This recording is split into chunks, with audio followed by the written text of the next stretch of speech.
live now. Okay. What about that one? The other one, nothing yet. Yeah, click. I'll look down a bit. Well, let's get started. Welcome to Cross Country Facebook Live. My name's Hugh, and I'm with Jin Soksong and Idris Birch today.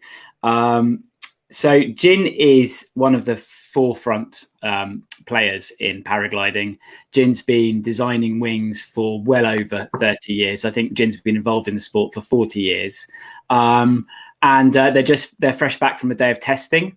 I'm really interested in really finding out something behind the science, behind the magic of designing wings, which are these incredibly complex 3D structures that hold their shape, flying through turbulent air, glide better than hang gliders did when I started the sport, and yet still fold up into small rucksacks. So, I think hats off to everyone who designs wings. There is still a huge element of magic about them. So yeah. But first off, hi Jin and Idris, how are you doing? Hi. Hey, how's it going? My first question is: you've been testing today. What have you been working on today? Secrets. Well, no, we are working any kind of prototypes, but we are working few wings now. Good stuff. Yeah, but today not so easy. Quite windy, tough conditions, getting spring hot here, but at least we can fly, so this is good. And yeah, with all this virus going on. Sorry? Have you been flying throughout for the last few weeks? Yeah. Great. Yeah. Great. Non-stop. Wow. Great. And South Korea's clearly done something right, hasn't it, in the amount of testing that's gone on? And I mean, have you been impressed with your country, Jin, and how it's responded? Yeah, I think they are doing pretty good. So we are now. Yesterday there was 0 people. I think none of them get the virus yesterday. 0 new cases. Yeah, 0 new cases. Amazing. So can you just explain a little bit about who Jin are as a company, how many people you employ, and where you're based in Seoul? Our location is not so far from Seoul. It's about 30 kilometers south from Seoul, which is called Yongin City. We are just located very near the small hills where we fly almost every day. Mm-hmm. So then Jin Glider, yes, we have about 30 people in the office. And we have a factory in China in Qingdao. And then also we work with other company in Vietnam for harnesses, rescues, kind of things. So, we are working. Mm-hmm. And Idris, you're a test pilot. What was it like joining the company? And was it as you expected, or when you moved from Wales 3 or 4 years ago? Yes, 6 years ago now. Wow. Time flying by. Was it what I expected? I didn't know what to expect, honestly. But when I arrived, I just realized it's a lot of hard work. We're working all hours, sometimes weekends, holidays, whatever. When we got to fly, we got to fly. And but what I really like now is that the setting of the team is really good. So we've got a lot of professional people now, and every day is a pleasure. We're cracking jokes. I try to think that maybe half of my job is just to annoy Jin most of the time. Just making bad jokes, try to make him smile, and then we have fun on the mountains. Really. And who's is the design work kind of split between yourself, Jin, and Torsten Siegel? Is that right? Yes. But we always share the files and then cross checks and working together. I mean, normally Torsten's coming over to Korea as well for testing on a regular basis. Yeah. But we haven't seen him for a while recently because of the coronavirus situation. Yeah. Yeah, he's in Canada, right? Yeah. Yeah. Okay. So here's a question for you. What do you think, Idris, really matters for a pilot when they test a new wing? What do you think is really important to them? Yeah, definitely honesty. Yeah. Yeah, because especially that's what I learned over the years. I think is that in the beginning you're with Jin, who's famous. You're flying his glider. You don't want to tell him something bad about it, but but you got to learn that that's not how to improve on the project. Is you got to be really honest and say like, okay, so I'm feeling these things today, and the feelings might change from day to day as the weather's changing, but you just got to be honest and just say exactly what your feeling is, and that's the way we can make progress together. Has there ever been a time when you haven't spoken to each other? Yeah, maybe for an hour or so. Once a week, probably. What was the last thing you disagreed about? Today.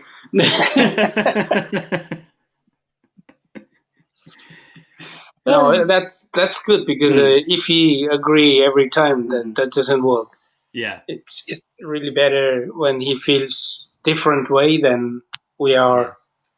We can discuss because every time, if I like the wings and sometimes Idris don't like it, so then we can discuss why, and we can figure out something different opinions. Yeah. Okay. I think a really, really important point is that it's really difficult to finish a glider alone. You fly it so much, you get used to it, and you get a bit lost with the direction you want to go. So it's important to have other people around to fly the wing as well and to give input on and feedback on that. I can imagine if it's like your dream project though, and you kind of like, you really think it'll work, you must be kind of quite emotionally invested in it. So it must be quite hard to hear someone say, nah, it doesn't turn that well, sorry. Or, because everything in your head will be thinking, no, this is it, this is going to work. Does that happen? Yeah. That's why it's important to have a good relationship with each other, because there's different ways to say things, isn't there? If I don't like the handling, I don't have to say it's terrible. Just you've got to say it in a way that you can work together. Yeah. Because so the team is really important for that, and I think it's a good setup at the moment. You mentioned handling, and in my experience of Jin wings, been flying them for the last 15 years or so, whenever I fly a Jin wing, it is the handling that I enjoy the most, and that's kind of why I bought the Leopard, is because I love the handling. Is that something that's kind of been really important to Jin's philosophy, over the years? Yes, because our entire testing time is for the feelings, it's not collapse or the maneuvers, because we really concentrate to work on the point where the flying characteristics and behaviors and handlings, because I have a lot of years experience for flying, and the handling is such important, because when you fly in the turbulence conditions or different thermals, broken thermals or drifting thermals, then the glider has to move as you want, and otherwise it's difficult. So we really work on that point most of times. So actually the people think that when we are speaking about the testing, they believe that the collapse or openings and spins, whatever, but we are working that point nearly, let's say, only less than 10% of our work is maneuver test. The 90 to 95% we are working is to find out the best settings and best handling. And so if the wing flies strange, if it's not flying as we want, then we design the new wings. And there's a limit to trim with a line sometimes. Then we completely change the new structure, new profiles, or new wings, and then see. So sometimes you make a lot of prototypes. If you are lucky, then you can make a lot of different prototypes to find the best, let's say, optimum wings you want to finish. I mean, go on, Idris. Yeah, I just wanted to say Jin made a good point there, because it made me think that since I started in the company, I feel like the prototypes as they're coming now there's more and more of a limit to trim the prototype. Whereas before maybe we could trim quite extreme, but now I don't know, maybe you can explain better, but through the design process, we need to make new wings more often than big trimming changes. Yeah. Well, yeah. I mean, which means you can, let's say, long time ago, before you can just trim with the lines and finish the wings, then maybe you still can sell it. But today, the market, the people are quite, how you say, the demanding is high. Fussy. Level of customers very high. Yeah. I wonder also, as the technology has developed, I've just put up the picture of the internal structure of the leopard that Torsten sent me. I mean, it's not only very complex, but it's really kind of it's got this beautiful shape to it that's just it looks, it's not concrete, but there's this solidity to it and that's developed a lot in the last sort of 10 years, hasn't it? Paragliders have gone from being sort of quite flexible structures to quite rigid structures. So is that why you need to do a lot more kind of prototype production of the entire wing to develop the wing, rather than just doing small trimming changes with the lines?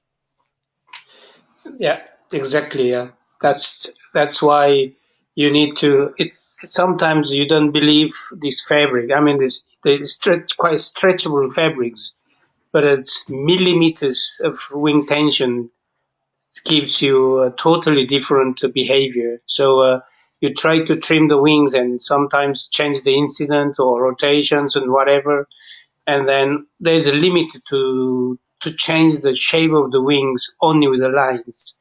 So then you really have to redesign, have to have new patterns, and then the wings fly correct.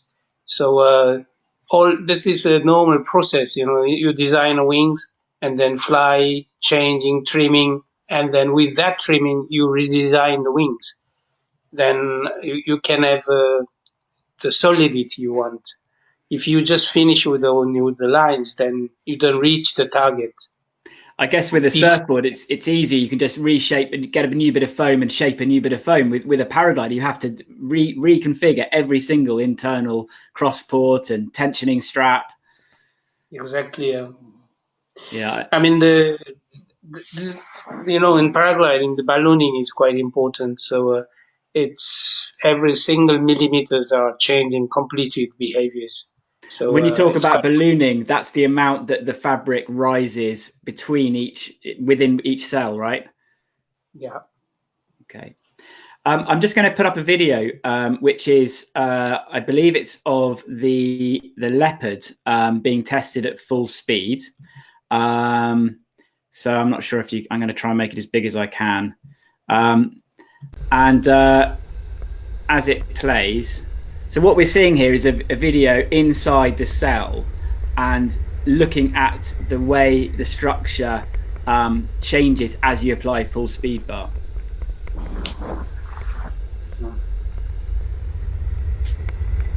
And Idris, can you talk us through kind of what you have to look out for as wings are accelerated and what we might be able to see on the video as we reach full speed? Yeah, I think in this one it's starting off at like 50%, so you can 50% speed, so you can already see the kind of forces going through the glider. It's shaking a little bit as I'm going through the turbulence. Mm-hmm. And when I go to full speed, you'll see that the tension bands on the A not in the background of the video is losing a bit of tension as the leading edge is coming down. and then slightly shrinking, and you'll see that the deformation on the leading edge gets pushed in slightly. And this is something we really try and avoid with the 3D shaping on the leading edge, but it's unavoidable at full speed. But it's quite interesting to see from the inside, I think, to see how the wing is affected in this full speed configuration. So you're saying that the leading edge is sort of gets pushed in slightly by the extra speed of the air. What do you do to kind of compensate for that then? Yeah, you got to play with the angles. Also, the riser setup is super important. How much the wingtip is accelerating in relation to the center part, and also just with the, again, as Jim said, with the millimeters of ballooning that we put over the leading edge, this is really crucial, actually. Yeah. And that was like the 50th Leopard prototype. So I guess that's how many 50th? Did it take? 50. Leopard, it took a fair few. Yeah, about 20 prototypes. No, it's less. Yeah. It's 13. 14 prototypes, yeah. Right. Wow. Yeah. It's a lot. It must, and that is a huge part of the expense then, the building the new prototypes to order and. That's. Who controls the budget on the prototypes? Well, if you think about money-wise, then you don't design the new prototypes. So yeah, we don't really care too much about the money-wise. Yeah. Well, you must know that, but we redesign until we finish. Yeah, I've just had an interesting question come in from Bastien in the Netherlands. She's asking if the tension comes down to literally millimeters and that has a big effect. How big is the effect of temperature and humidity and the age of the wing on the glider? I think today the fabric is not really matters of humidity. Well, I mean, it does, but in general, I mean, they are quite good characteristics. So, I mean, if it's completely wet, then that's a problem. But otherwise, if it's just normal humidity, the glider flies not nearly the same. Mm-hmm. One thing I would say is that what we do see, I think there is some effect, but probably it's affecting the whole glider at the same time. So the feeling of this effect is not so obvious. But definitely what we do notice is that if we fly a glider in very cold conditions, I always have the impression that it's slightly more wrinkles coming from the stitching and those kind of things. But when we fly in a very hot place, we can see that the glider looks really clean. So there's definitely something going on there with the temperature-wise. And the humidity affects a bit, but doesn't really, yeah. Do wings perform better at cloud base where it's more humid? Yeah, that's for a few minutes still okay. But if it's completely wet, then for sure when wing get heavier, it depends on some material, there's a few different manufacturers of fabrics.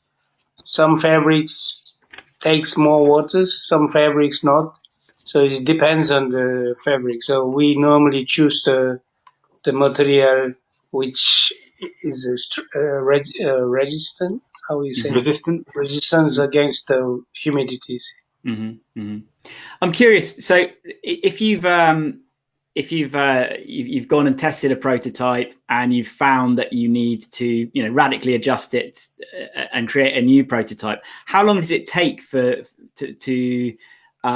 design and build that new prototype? How many days or weeks generally? I mean, to design wings, the concept to define the concept takes quite a long time, Yeah. Like basic structures and spectratures and how many cells and whatever. Then once it's decided, then today the software is very, very easy to build the wings. Then that's what after you decide everything, then it takes probably 1 day or 2 days to get the patterns, send it to factory. Factory has a special laser cutter machines which is only cutting the prototypes. So we can always get a prototype very fast in a week if we need. Right? And how many hours work is it to build a prototype? If one person was to set out and build the whole wing, how long would it take, do you think? So I heard from Mac Parrot it was about 3 weeks work just to build one wing, which made me very respectful of the amount of work that goes into building one wing. I think it depends on, how many cells. So let's say if you make a A-class wing, the beginner wings, one person can finish after laser cuttings, takes 1 day, and stitching 1 day, one person. But then if it's like a leopard, for example, then maybe stitching one person, let's say 2 days, not 3 weeks. Yeah, okay. And in terms of how the design process works, so Idris, you're going out and you're testing the wing and you're feeding back to the designer. What's the interplay like between the computer-aided design work and that sort of more subjective comments? Do you make suggestions in terms of where things need tightening or lengthening, or? Yeah, I mean, the computer will only get you so far because the glider itself is going to deform with the different pressures, and between the leading edge and trailing edge. Normally the tips will lag behind more than the computer thinks. So this will create some slack lines, also structural wise, some bands will be looser. So we're always looking at that. That's why we have the video sometimes inside the glider as well to check for these things. But then we're always coming back to the computer, or we take the laptop to the hill, and because it's really useful for seeing if we want to change some design angles somewhere, then we'll see how much the change would be in the lines, trim the lines according to that. But we can't actually change the design angle of the canopy, while we're on the mountain, but at least we can try with the lines, and that will give us a good direction if we need to produce a new prototype. Then if that's resulting in a better feeling, then we kind of get a good indication that we need a new prototype. Okay. I mean, there's just such a complex range of things that are interplaying with each other, from profile to line length to span to the whole lot. You mentioned the tips lagging behind, and the computer-aided design not quite figuring that out. Can you say more about that? What's happening there? Yeah, maybe Jin better to answer that than me. Well, you can answer it. Yeah, nice try. Yeah, pretty much. The leading edge is much thicker than the trailing edge. So with that, it's pushing outwards. As the center is also bigger than the tips, so that's pushing out in this direction, which creates nice, more tension on the leading edge, which we like. So it's going to normally give a cleaner surface. But the trailing edge, it's going to condense, and it's going to result in some looser lines, especially on the C3, the tip rear part. So normally, a normal kind of trimming that we would do is we would need to tension the tips on the trailing edge slightly. Yeah. Got it. And the number of cells seems to have increased by a percentage amount each year, particularly on the D-class wings. Is that to kind of try and increase the solidity of the wing and the span-wise tension, or what's the main benefit of more cells? Performance.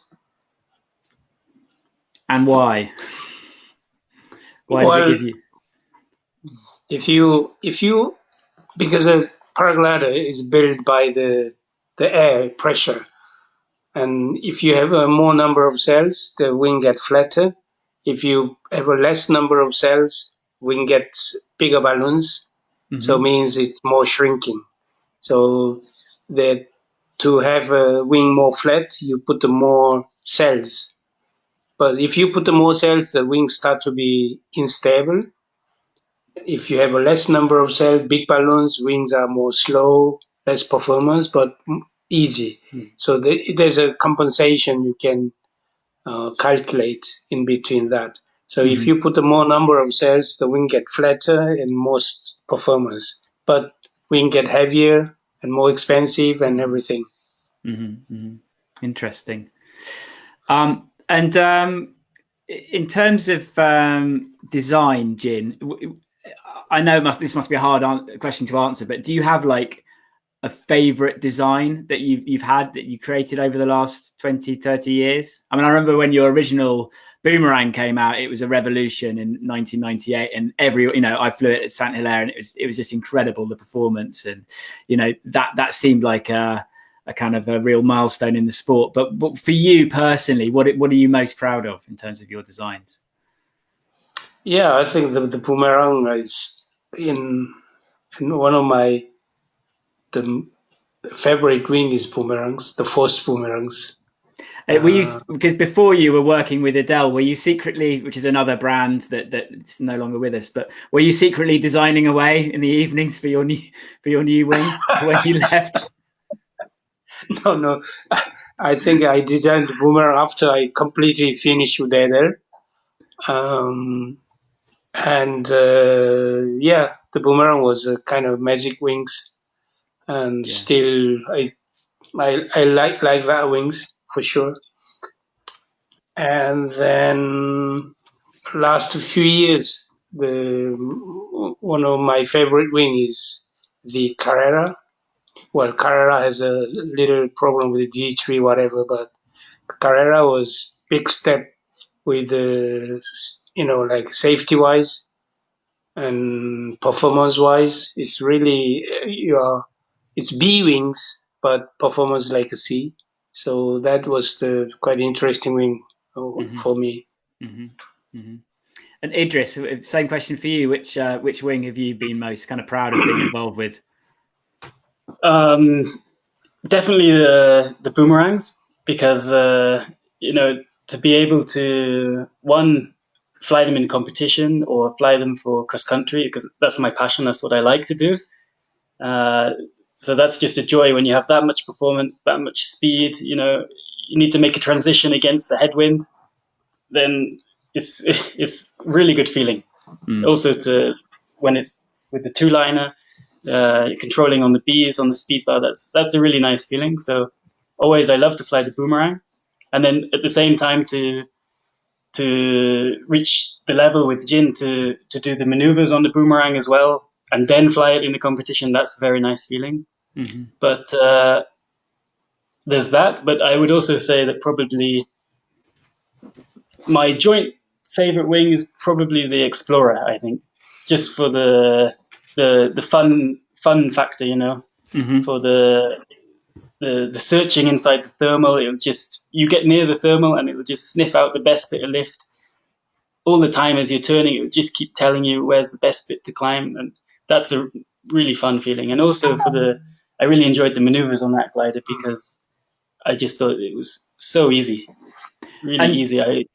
The whole time I was thinking this is perfect for the B pilots. They can have fun climbing, good performance, and also if they go on SIV or something like that, it's going to be perfect. Kind of one of their first gliders to do SIV or something like that, I think. So I asked Russell Ogden about the sniffiness of a wing, because that's really important to me as well. Is a wing that can help you find the lift, because some wings feel quite dull and non-communicative. How do you and Jin try and build that sensitivity into a wing where it tells you what the air is doing? That's one of the airfoil revolution which I sent you today. We can put that up actually. The inlet size and shapes are very, very important. So if the inlets are wrong design, then you have a virtual drag on the leading edge, a lot of drag. And if you design a right inlet, then you have a much less drag on the leading edge. So that gives you, huge difference in the thermal. The glider pulls into the thermals if some wings has huge drag on the leading edge, won't do it. So we have a special program to design inlet shapes only. So it takes quite a long time to calculate inlet position we want to have. So that's quite important. So that's quite new technology today, how the glider behaves into the lift. That's fascinating. You're saying that it's how the leading edge, if it's blocking the air somehow, it's not going to be pulled forwards. Where if it's surfing through it, it gets drawn into it. Is that right? Yeah. Okay. If the inlets are wrong or big, then you have a lot of drag because air is in and out. And there's a lot of, we call it virtual drag, which you don't see, but there's a lot of turbulence on the leading edge. So due to the turbulence, you lose the performance, which is, like getting to the thermals or pulling, penetrating into the thermals. So let's say that is the characteristic of the wings. So that gives you a lot of difference in performance. So is that I mean, that explains why higher performance wings generally tell you what the air is doing better than lower performance. It's not just about the aspect ratio; it's about the profile design right at the nose of the wing and how that's drawn into the air. Well, yeah, aspect ratio is important. That's performance-wise. The aspect ratio is the first priority for sure. But then the characteristic is different. So means if the inlets are wrong design or big or whatever, and the location is wrong, then the wing will never really fly like what you want. So that inlet position is a important part. And I've put up on the screen now the two profiles that you were talking about. I'm not sure if you can see that, but can you talk through, if you can see it, the difference between the two and the development that's happened? Idris or Jin? I can see. You have to zoom into the inlet more. The profile, the shape is not important. The inlet shape is important. Okay. I think in your image, I think the bottom one is. I'll hide myself and then you talk through it. So I'll just make it much bigger. So I'm going to disappear. So you carry on talking. So the bottom one's got the new EPT, and the top one is the old one. Yeah. So the EPT, we call it EPT because that's like a pressure, because the air is going inside the canopy, and then it doesn't breathing out. So it's more going into the canopy. So top one has the EPT. Yeah, top one is EPT. Okay, yeah. So the top profile will definitely have a more pressure. That also will fly better because of virtual drag on the leading edge is much less than the bottom one.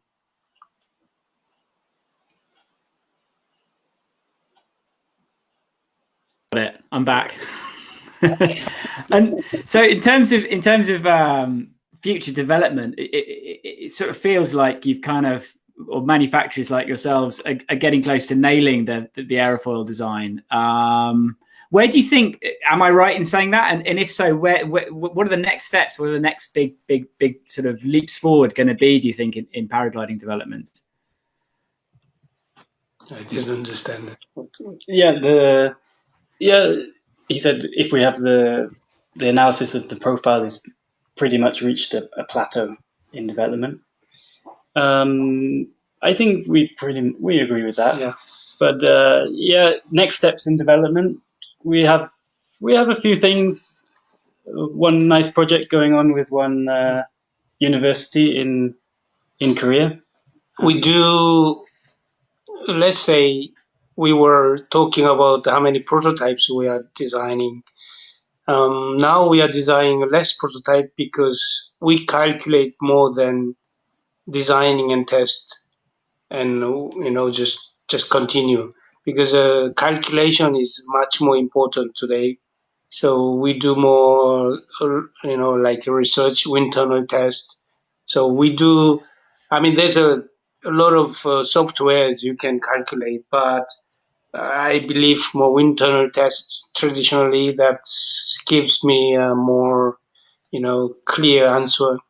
So it takes some time and money, but actually that gives me more valuable result because the result is quite clear. So we do recently a huge project. It's quite secret project. We are doing new research of the paragliders, and we also try to do patent on it. So we will see what's coming out. I cannot show you now, but soon you will see what's coming out. Okay, I'm not going to fish too much, but just wondering how much thought or development is going into the materials in paragliding. Like, I'm just thinking about, golf balls fly through the air because they've got the pit, they've got holes on the surface to create that boundary layer that gives it better aerodynamics. Are you looking at kind of the boundary layer of paragliders and how that could be improved to reduce drag and increase energy? If you say no comment, I'll know I'm close. I can only say that my point is not. I'm not only concentrate to design more performance. We are more concentrate to make the wings much easier to fly. Yeah. And because if you look at the hang glider today, they are almost same performance, but they are much easier, which makes people stay more in flying. So what's important for us is how easy the wing is quite important. So for sure we are concentrating to improve more performance for sure. That's for sure.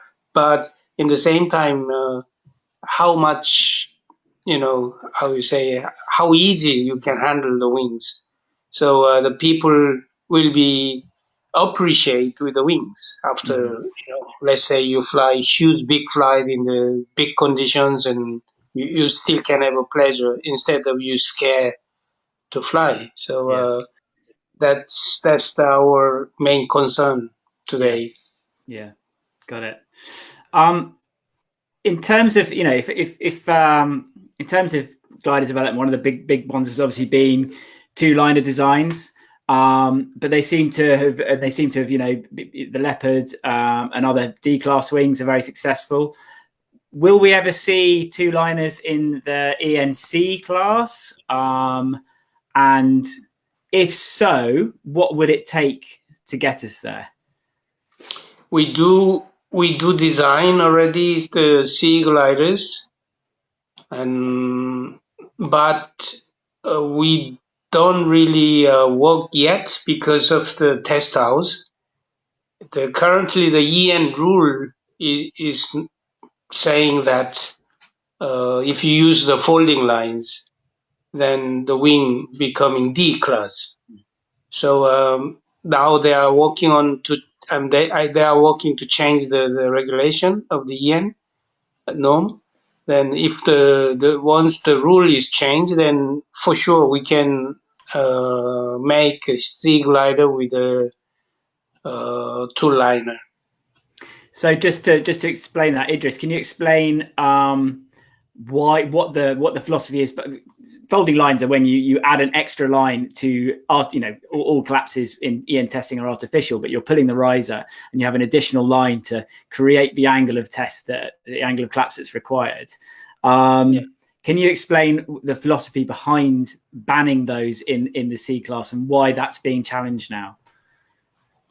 Yeah, I think there was a strong movement to ban them in the classes under the D class because there was an argument that you can trim the folding lines, so you have another fan, another layer of lines in front of the A that's very similar dimensions to the A itself, and you're going to pull that and make the collapses. So, but you can trim that also to adjust the collapse to get it inside the EN norm.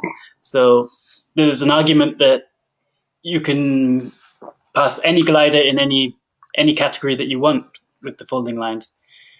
But there's also like there's with the two-liner, the A is so far back that you can't make collapses, you know. Or two A's. Or with two A's as well, yeah. Difficult the to split make. A's. Yeah. It's really difficult to make collapses that will conform to the norm. But when you fly in real conditions and get real collapses, the glider is going to behave nicely. Just you can't simulate that. So I think it's a good thing that we can have C gliders as two-liners, because that's going to really set up the progression much better. Because at the moment, people are jumping onto END two-liners, which is still better than jumping straight onto a CCC. But if there's a very easy to manage C two-liner, I think, then the customers are going to be much safer and pleasure and more enjoyment before stepping up to the high-performance gliders. And have you worked on prototype two-lines ENCs so far? Well, we do design. We finished the design, but we didn't produce yet prototypes yet. But we do a few prototype in the computer. And what aspect ratio is it? It's less than 7 for sure, in between 6.5. But we are not going to make a huge aspect ratio with that. Is it? I might be completely wrong here, but do two-liners work better with higher aspect? I mean, could you have a five aspect ratio 5 two-liner? Well, yeah, I mean that's very possible. But if it's less aspect ratio means a long chord, and the physical distance from the A to B is quite far, so that will give you a little more difficult to manage with the two lines. So using my very technical bit of paper, if that's the wing, if it's a full size A4, then the distance between the front and the back is massive. So with two lines, it's not as easy to control as a half bit of A4, where the distance is. Yeah, I see. Okay, so that is quite important in two-line design. And how would that alter the design of a 6.5 aspect ratio two-liner? Then what would you have to move the A's further back from the nose, or? Well, yeah, there's some problems we'll have to face. Yeah. I guess it's going to come a lot, maybe also with the internal pressure and the profile thicknesses, because if we're going to have such a big gap, if we can increase the pressure inside, then we're going to need hopefully less reinforcement, less rigifoils inside the glider, which will keep it light and more easy to manage for the C-class. Yeah. Okay. We've talked a lot about glider design. Shall we look at your reserve testing next? Yeah. Yeah. So I've got a video here. Can you just tell us a little bit about what you've been doing with reserve design recently, whilst I load this up? Well, yeah, reserve is quite a big competition in the market with the weight. So we spent nearly 1 year to develop the materials, and also because as you use the very thin material and light materials, then the structure test is not easy to pass. So because the drop test, the load test we call it, by helicopters, and it always breaks because everything is light, thin, and so. But we are quite happy with the recently finished one, which is very, very light and very small. The packing volume is very, very small, but performance is very good. So it is quite hard job to finish the reserve parachute. So I'm gonna hide myself now. And Idris, can you just talk through this video as it plays? It's a video of someone deploying the reserve and dropping down. Just talk us through the process. Is that okay? Yeah, go for it. Is it going? I can't see.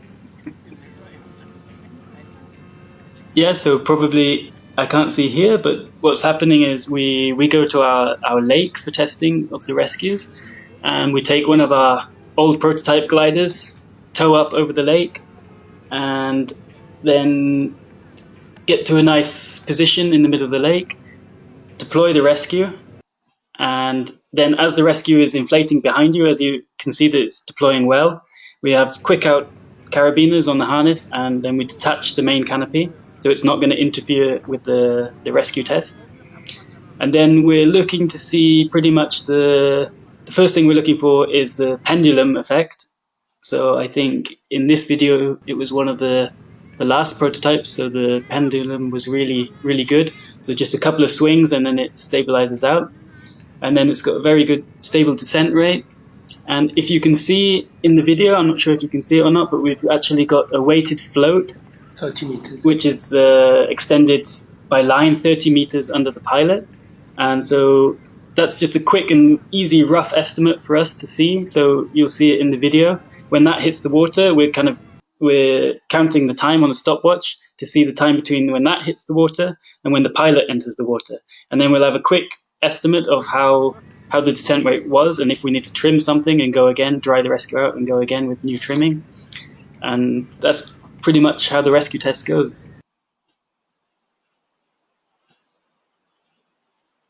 Was that you getting wet there, Idris? That wasn't me this time. No, that was actually the office manager. So, what have they done wrong? That was his punishment. Yeah. You know, if you're asked to get a wetsuit on your way out of the office, you know what sort of day you've got ahead of you, right? Yeah, you just hope it's summer. That's all. How cold is the water in winter then? Oh no, we don't do this winter. Well, in the winter, if it's cold, we use a dry suit. Yeah. Okay. Break the ice first, and then go turn. And the float, that's a really interesting idea. You've got a float hanging 30 meters below you, and that hits the water first. And then there's someone there with a stopwatch timing between the float hitting and the pilot then arriving. Yeah. Yeah, right. Or we check the video afterwards, because we've got a whole team sitting on the shoreline with laptops and everything. So. Peanuts and beers and just watching. Yeah, we also have a GPS and a variometer, but we keep that in like a Tupperware box in front of the pilot here. So it's open, because if it's closed, then it doesn't sense the air pressure, so it can't get. Okay. You know, so so just before going to the water, he has to close that. And he really needs to, because that's my vario. So I love the fact that there's a person with a stopwatch and there's a pilot with a Tupperware box involved in your reserve deployment test. It's brilliant. Yeah. Fantastic. How do you test? You know, you use the quick outs to release the wing. How do you test for the interplay between the wing and the reserve, like in a real life situation where the wing's going crazy and you've thrown your reserve and I think there's so many configurations with that kind of situation that can go wrong that we don't really test for that too much. Well, to judge the parachute sink rate and pendulum effect, if you come down with the paraglider wing itself, then it shows every different result. Sometimes when wing completely open and stay in front and pulling down, downplaning, then it's accelerating the speed. So you can't really judge the parachute sink rate. So that's why we completely release the wings. So then you see purely the sink rate itself alone. Yeah. So because if you are coming down with the wings in different configuration, wing completely you pull and hold it, or the wing is still open and dragging or whatever, that will show totally different. And what's important is we want to have a sink rate with not pendulum effects. That's quite dangerous when the parachute's coming always like this, and in the end you crash onto trees or rocks or whatever. So we care for that point quite a lot. Yeah, okay. Jin, I've got one question for you to think about whilst I ask Idris the next one, okay? So, Jin, the question for you to think about is, I want you to think about, it might be an easy question, might not. One other designer you really respect in the sport from another brand over the years. And Idris, I'd like you to tell me first about how testing paragliders and being involved in development has helped your own personal flying when you fly in a competition or for fun. Mm-hmm. You answer. Yeah. No, it's definitely confidence-wise, it's brilliant because you can push full speed against the cliffs, low against the terrain or whatever, and because we're constantly testing, so I'm always pretty current. So I'm not too worried about getting a collapse slow down because muscle memory is quite good, and so that's probably the main thing. So I know I can handle the glider in most of the situations, and another part would be probably for the takeoff and landing, because we're taking off in bad conditions, windy, crosswind, wind, whatever, with a lot of ballast, landing in small places sometimes with bad wind, turbulence, rotor. So those kind of points, it gives me a lot of confidence when I'm flying competition or cross country, that I'm not too worried about those things. Yeah. Mm-hmm, mm-hmm. Great. Okay. Jin, have you had a think? What was the question? Yeah. Who in the sport of paragliding do you most admire as a designer? Maybe in another brand or another company. Yeah, I think I would say the guy Luc Amon was quite clever man. I mean, he was coming with the first two liner wings, and he's a real designer. And one other one is I always admire is a Gibus, the French guy. Mm-hmm. Those two guys are in my mind. Yeah, that's very, very gracious of you to say that. It's nice when designers comment on other designers, I think, because it gives you the sense of you guys as kind of having respect for each other as you push the sport forward. And although you're in competition to come out with new innovations, you're also learning from each other and developing. So it's nice that you can see to name check who and what do you think have been the biggest innovations from you or anyone in the sport, like over the last 10 years? What have been the big things that have really changed the sport? Well, yeah, I think the wings getting more performance for sure, but what's biggest change is more comfortable to fly.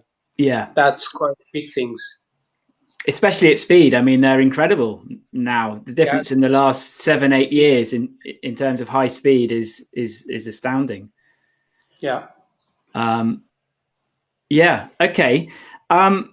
Idris, one question for you, just because you're both very skilled pilots, but Idris, you've been really doing a lot of competitions recently, and you've done a little bit of coaching as well. Can you give any tips for a really keen pilot with 100 hours who really wants to fly their first 100-kilometer cross country this summer when they're allowed out? What 3 pointers could you give them that you think would help them? Mm-hmm. So the first one is definitely what I see a lot on the hill is you need to practice your ground handling. This is super important because especially if you're going for that big cross-country day, you might need to take off earlier in the day when there's no wind on the takeoff, but you see the bird climbing out front. But you've got a maybe reasonable performance glider, maybe a high NC or a D-wing, but there's no wind and you want to take off. You need to be able to do that to get the most out of the day. So your ground handling, especially in light wind or even if it's a windy day, because like in Britain, for the record days in Britain, you need to take off in the windy days. So you need to be able to take off in all conditions to make the most of the day. So that will give you a lot of confidence. So that's one point. The second point would be, let's have a think. Probably you need to study the meteo a bit, but for your first 100K, follow someone else who knows what they're doing. That's what excited. At least go in the car with the right person, I guess. Exactly. Yeah. So you go to the right hill. No, that's the point. Is put yourself in the community of pilots that you aspire to be like. You know, you don't stay with the guys that are going coastal ridge soaring on the perfect XC days. Go to the guys who are driving 2 hours to find the best takeoff, you know, for a 5-star day to fly the big distance, and just put yourself around them so you can talk to them, see what they're thinking, see the way they're planning and the way they go about the whole thing. Great. That's really going to help you, I think. Yeah. Great.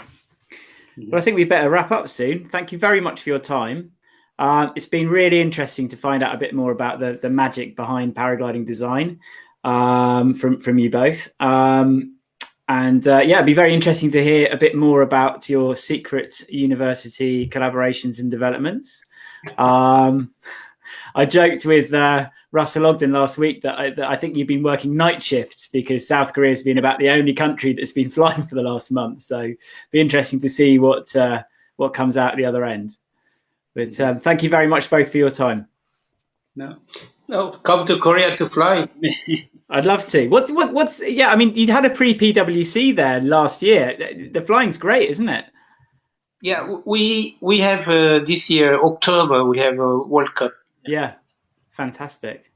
And it looks like quite beautiful, grassy, green hills, you know, a little bit like Brazil, maybe Colombia. Am I wrong? Or a bit more trees than Brazil or Colombia.